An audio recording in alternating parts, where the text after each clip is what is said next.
Hello everyone, Becky here and welcome back to my channel. Today we're going to be sewing up the Lowland Kids track sweatsuit, and I'm actually going to be doing two separate videos because there is a top and there's a joggers pattern. So I'm going to just be sewing up the joggers in this video, and I will also have another video for the top that I will link down below if you want to check that out. And in this tutorial, I'm going to be showing you a different way to do the stripes down the sides. And the tutorial has you do it as like a basic binding, and I just find this way is much simpler and a little bit cleaner than the way in the tutorial. So just note that I will be doing them slightly differently than the tutorial, but they still give the same great results. So let's go ahead and get started.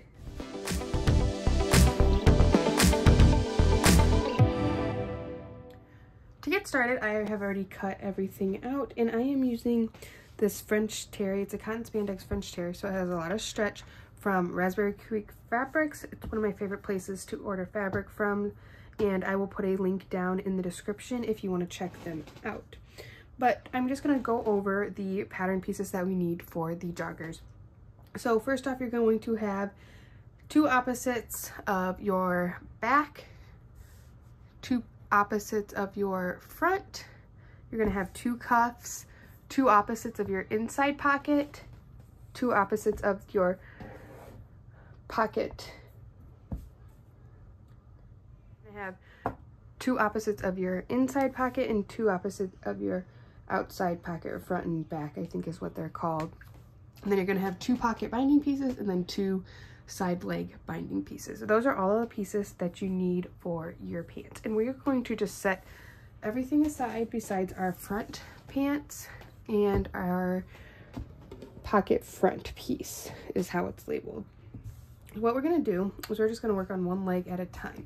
So I'm going to take this leg here and my pocket front. We're going to go wrong sides together. So I'm going to line up the side of my pocket here, and you can see I have the wrong sides together on my pocket, and I'm just going to clip that in place just at the top and bottom for now. Then I'm going to flip this over, and I'm going to take my pocket binding piece, and with the right side, I'm going to lay the right side on to the right side of my pant pocket here and just line it up with this side. And now you should have to stretch it a little bit to get it to fit, which is perfectly fine. And then I will add a final clip here in the middle. And then we're just going to go over and sew along this edge here, and you will repeat those same steps for your other front piece and your front pocket. I went ahead and did both of my front pant pieces. So this is what it'll look like from the front side of your pants, and this is the inside here. And what we're going to do is we are going to take our binding piece here, and you're going to fold it up along your seam. And then here, I like to just fold it over my seam, pulling it tight and pinning it into place, and then making sure it lies flat. So it should now be covering all of your stitching.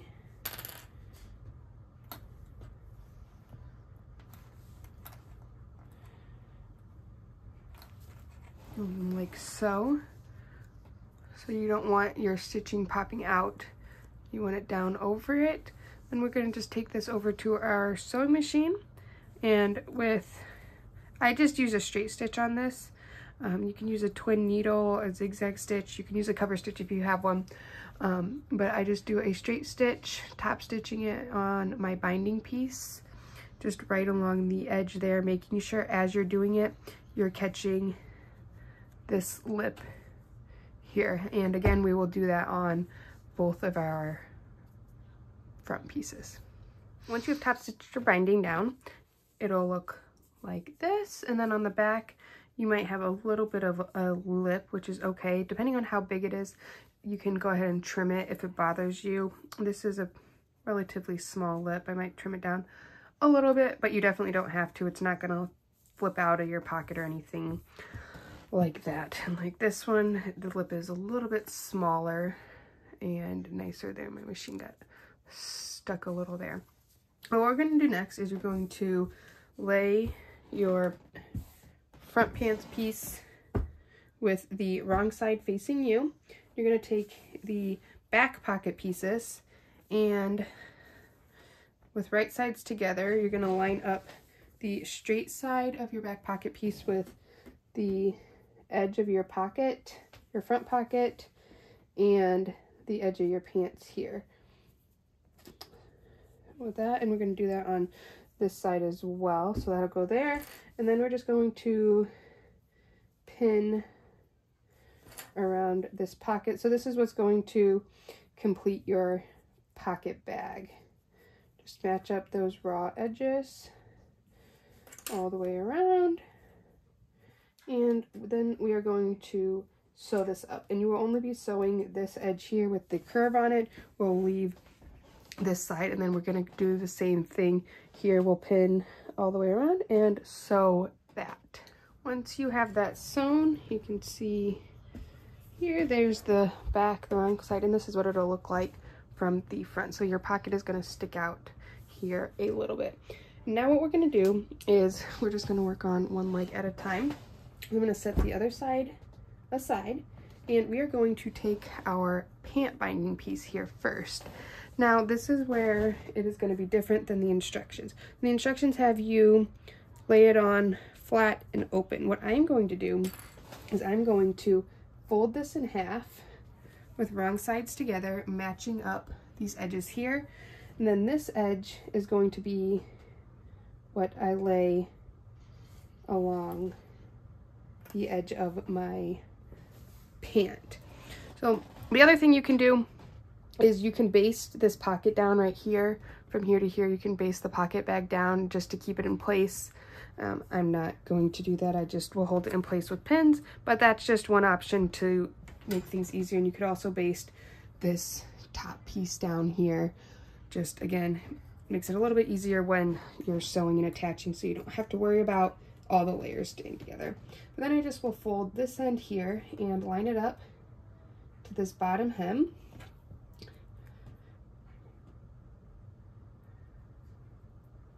Like so. And then I'm just going to, it's gonna need stretched a little bit. So then I'm just going to continue keeping this folded and pinning it into place along this edge here, all the way down. So here I got to make sure I get all of those layers in there. Once you have all your pins, this is, you can see here it's folded, so you should have 3 layers here, your pants and then both layers of your binding piece. And then you're going to take your back piece, the corresponding back piece, that will line up here, and just lay it over the top and kind of get it lined up. And then you're just going to slide it right into those pins, making sure all of those edges, the raw edges, stay nice and lined up.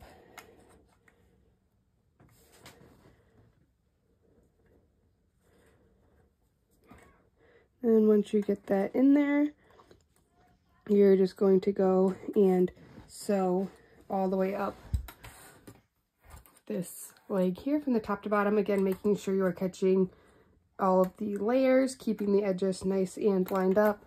If you didn't baste your pocket, making sure you catch all of the layers of the pocket here. And then you will repeat those same steps with the other front piece, binding piece, and back piece. All right, so now it is sewn up along the side seam here. We're just going to open up our pants and you can see here is my stripe, and it is just kind of like a little flap. So now as it's laying open, all you're gonna have to do is you can choose which way you want your stripe to go.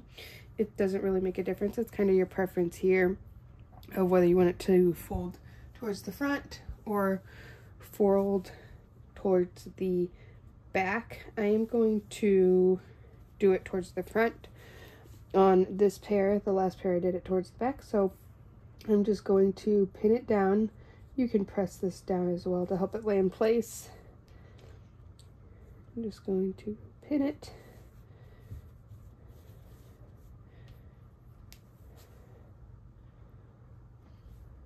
So this is where it becomes much easier and simpler than the standard binding method, because otherwise you have to fold it and fold it under and get it all lined up. Whereas this way you just fold it over and top stitch it. The one downside to this is it's not going to be perfectly centered over the seam. It's going to be slightly off centered by like 1/4 of an inch. Probably not even, because the other one is going to lay right directly over the seam, whereas this one is going to be either a little bit forward or a little bit backwards, but it's not enough to notice, and I think that it's definitely worth it to save all the time and energy, and I think it actually ends up looking just as nice, if not nicer. And so now what we're going to do is we're going to go over to our sewing machine, and I just used a long straight stitch again, just like I did on the pockets, and I'm going to stitch along this fold on my binding piece all the way from the ankle to the waistband. And you just want to be careful when you get to the pocket area, because it is kind of thick, to try to keep it lined up and feeding evenly through your machine. All right, so once you top stitched it, I just did 1 row. You can do this with a straight stitch like I did. You can do it with a twid needle. You can do it with a cover stitch. You can do 2 rows of straight stitching if you would like, but I find nobody's really looking that close, so if you only do 1 row of stitching, then it's perfectly fine. But you can see here how nicely that looks. And I will say, the last time I did it, I folded it towards the back, and this was much easier because when I got to this area, it was just really bulky, and it was kind of pushing my fabric away from my presser foot and making it hard to stay straight, where this way was much easier. So that's just kind of one thing to think about for your front and back. So now what we're going to do is we are going to take both of our pieces. So I did my binding on this one. You can give it a nice steam. That'll take out some of the waviness there. I haven't done that yet, but we're just going to take our pieces and lay them on top of each other with right sides together. The backs pieces are touching and the front pieces are touching, and we are just going to line up the crotch seam here and pin those together. And while we're doing this, we're also going to do the front. So we're going to pin those together, lining up your raw edges. And then you're going to flip it around and do the same thing of the front piece here.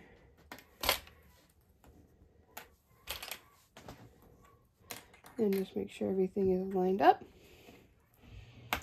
And then we're just going to sew both of these seams here. All right, so I have both of these sewn, and what you're just going to do is you're going to open up your pants. So now you can see this is the back side of my pants, and we're going to match up this seam here, pin that together, and then we're just going to go down our inseam, matching the raw edges.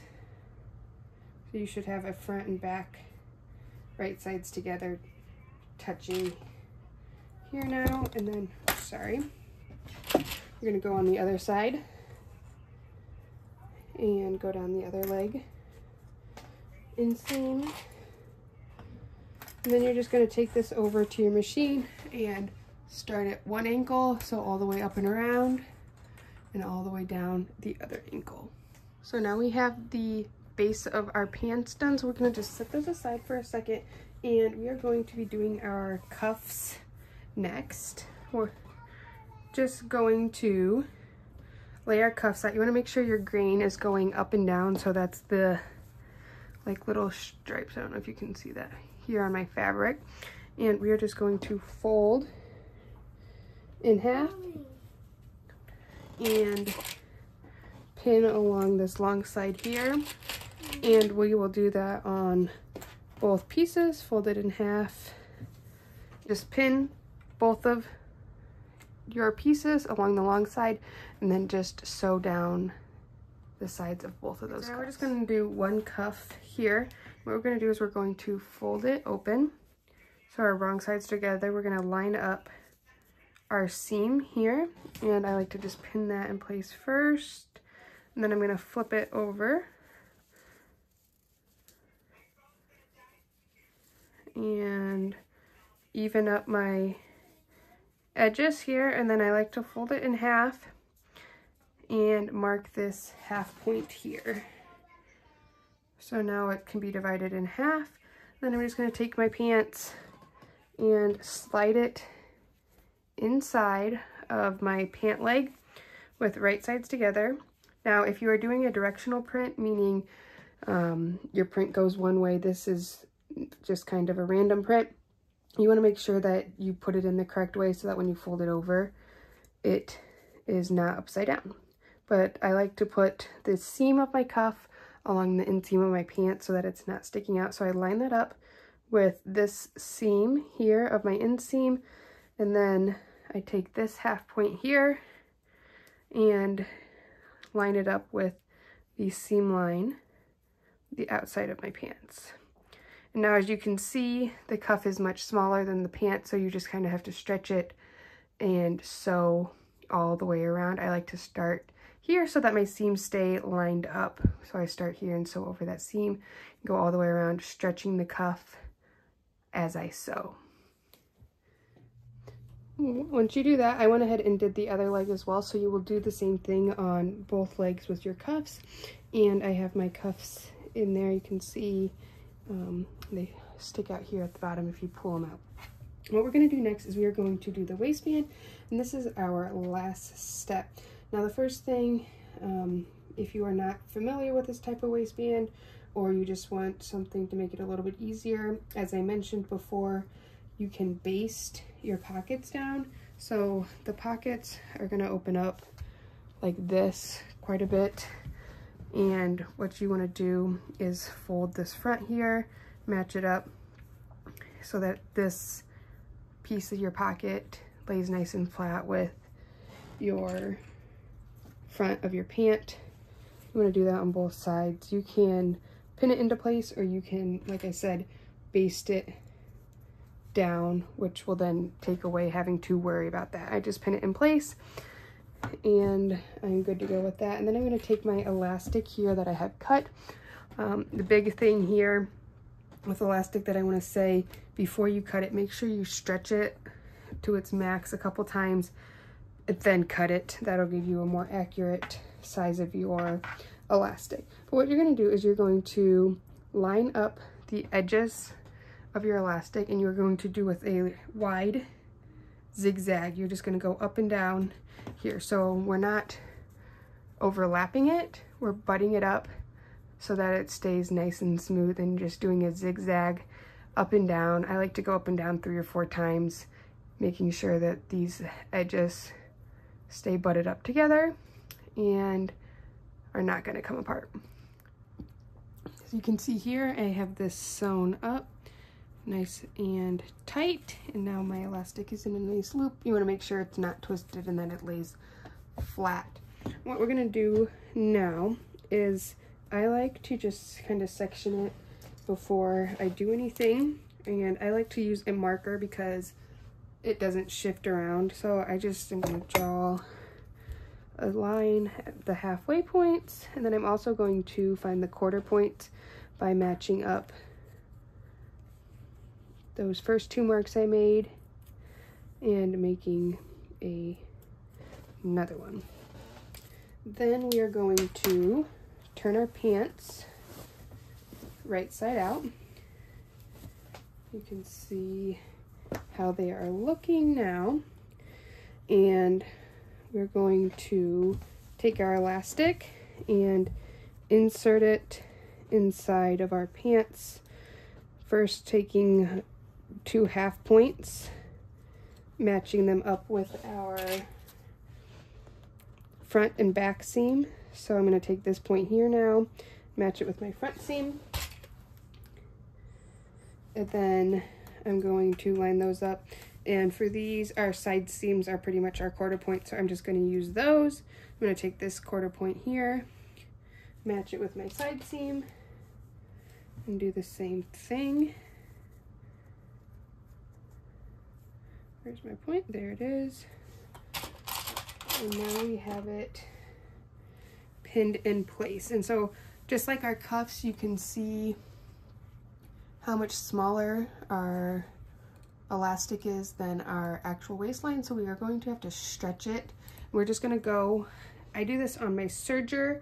I put it on a 4 length, which is my max length, and I turn my blade off so that I'm not cutting my elastic on accident. And I am going to stretch from the front and back like this, feed it through my serger, move to my next point, and stretch. So I don't want to stretch the elastic any more than my fabric, because I don't want my fabric to stretch. I only want my elastic stretching. So I just want to go here and just kind of allow it to feed itself while you're pulling from the front and back. And you're going to do that and go all the way around the waistline. And I do have a very in-depth tutorial of how to do a waistband with the fold over elastic, which is this style, and I will link that in the description if you want a little bit more of an in-depth tutorial on how to do this type of waistband. But right now I'm just going to go sew this up and I'll be back. So once this is sewn on, we have one more step, and I did forget to mention, if you did not baste your pocket down, just make sure you're extra careful along your pocket when you're top stitching it, that this stays lined up so that it is nice and flat when you are done. Now what we're going to do is we are going to fold our elastic down, and you want this to be kind of hugging the edge of your elastic here. So you don't want it to be too tight where there's extra fabric, and you don't want it, or too loose, sorry, when there's extra fabric, and you don't want it too tight that your elastic is folding. So you want it to, like I said, just hug that edge of your elastic. And I just like to pin, again, kind of at my 4 quarter points. I like to do this and line up those seam lines and pin it along the fold.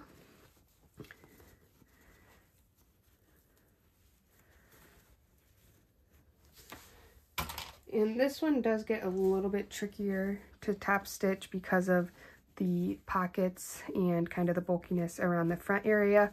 It just takes a little bit more care as you're stitching it to make sure that everything is laying nicely.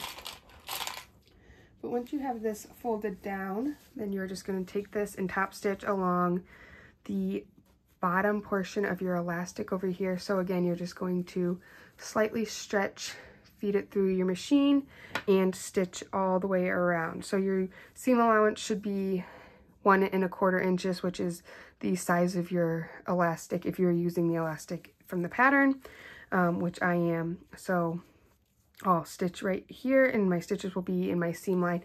Now for my top stitching my elastic, I like to use a long zigzag stitch on my machine. So I usually set it to about a 3 1/2, and then just do a zigzag all the way around my pants, and then you are done. So once you top stitch your waistband, you are done. You can see here's my top stitch, and it might look a little bit uneven on the front along these pockets, but once they're on, it'll kind of stretch out. It's just because this is so much thicker than the rest of it.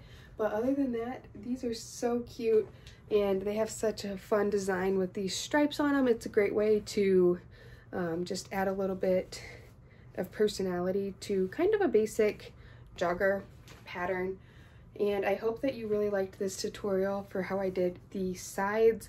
Like I said, I just really prefer this method. It's a lot easier, and I think it comes out a lot cleaner than doing the fold over binding option. So as I mentioned, this is a set. There's a top that goes along with it with stripes down the sleeves, and I do have a separate video for that that is linked down below. So if you wanted to do the top as well and wanted to see the tutorial, that is down there. And if you had any other questions, feel free to leave a comment, or you can reach out to me on Instagram. I'm at Sobex, and I'm always happy to help with any questions you have. Thanks for watching. Bye!